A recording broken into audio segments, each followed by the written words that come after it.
I know most of you have seen bullets before, but have you heard the sound of bullets before?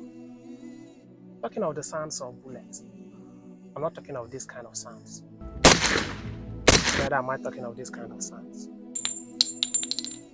Rather, I'm talking of this kind of sounds. Such sounds come to play whenever the warhead of a bullet is on motion with a high speed. And if by any means your ears encounter such sound within the radius of 1 to 2 meters around them, within that first 1 minute of having such encounter, about 1,000 different kinds of thoughts will accumulate and occupy the space in your thinking cavity. But within a short period of time, most of those thoughts will fade away, while the remaining ones will divide themselves into 2 different groups and then stick into your memory forever.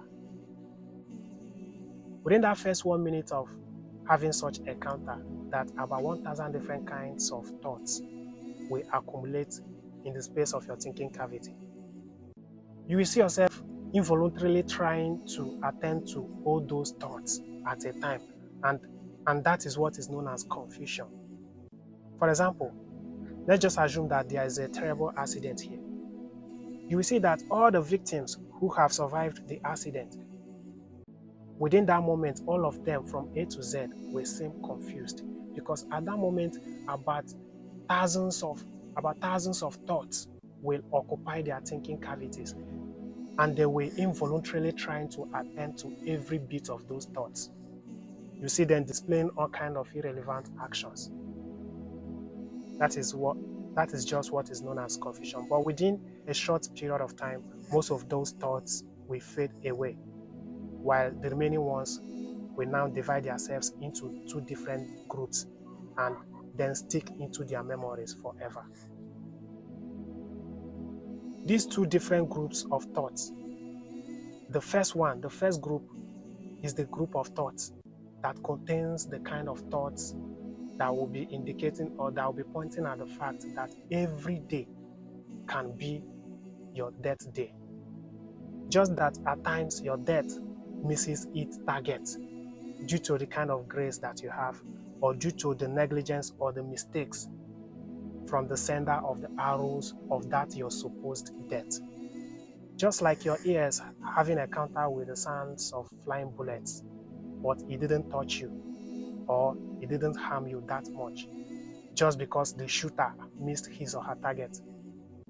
Such encounter will not only stick into your memory forever, but will stay stretched into staining every other days that will be coming from that day, by stimulating you to have the consciousness that every day has the ability or the capability of being your death day.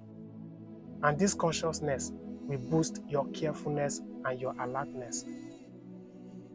This is why every experienced person in this life, that is those who have seen the dark sides of life, those who have seen the dark sides of life, are always at alert and very conscious and careful at every given time.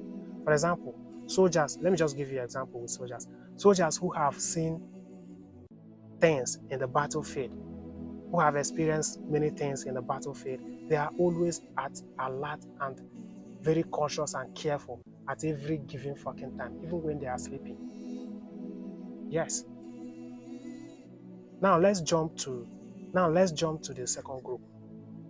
The second group of thoughts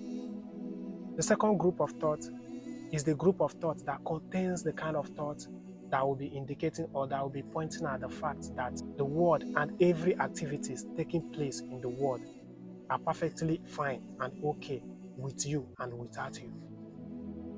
Every day that will be coming from that day of your encounter will be a kind of reminder and a kind of eye-opener that will be displaying to you things that would have been happening in your absence. Everything that will be taking place, every activity is happening, will be a kind of a reminder to you that, oh, all these things would have been happening without me, all these things would have been happening in my absence. Had it been I died that day, all these things would have been happening. All those thoughts, all those kind of reminders will be automatically coming. You will not even force them. They will be automatically coming. You'll be conscious of that. That consciousness will be in you forever. They will be in you forever. your eye will open to see that the world will still be perfectly fine without you. Only then will you see that your life, your presence in this world is not of that great importance to the world and to the activities in the world. Do you know that every day, people die every day, but you don't even notice them because most of the people dying on a daily basis, you don't know them, or maybe you know them, but you are not that close to them. Such is how when you die, the day that you will die, many people will not, about 99.9999999% of the people in the world will not even notice it. That is just the right fact. That is a simple fact to tell you that your presence here in this world is of no great importance to the world or to the activities in the world. Even if you die today, things will still be fine. The world will still be beautiful without you. Activities of the world will still be going on with you or without you.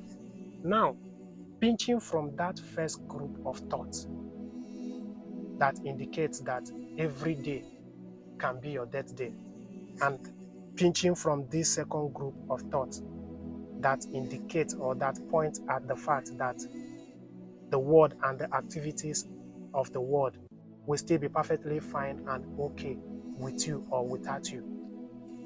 Pinching from those two groups will resolve you into being humble. They will resolve you into being humble. This is why if you check anybody who is humble, you realize that the person has seen the dark sides of life and have experienced many things in life.